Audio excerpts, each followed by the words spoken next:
Today was the first time since the ASLEF strike began that pickets had been seen at a mainline station.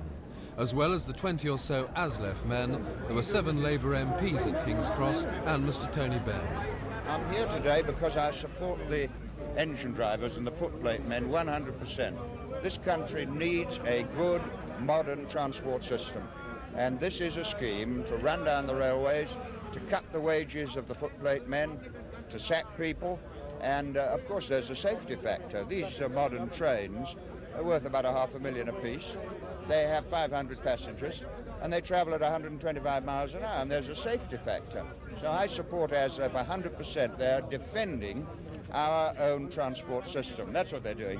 We've just been to Charing Cross Station, where there are quite a lot of trains running this morning. What do you think of the drivers who've been working this morning? Well, ASLEF is absolutely solid on this. You'll find 1 or 2 people, and they will get massive coverage. I'm sure you'll have given huge coverage to the 1 or 2 who may not be going along with the strike. But this union is striking in support of a modern railway system. And you see, how much coverage did you give to it when the tube strike ended? And who won? The unions won. So when the unions win a strike and help to save London transport, the media don't cover it.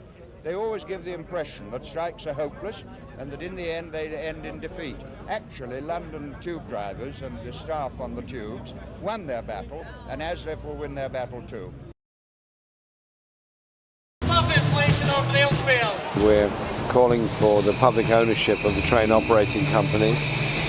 The public have invested billions in Network Rail and all the very good infrastructure we have in this country, and the train operating companies, some are run well, some are run less well, but all making a very large amount of money at the expense of public investment.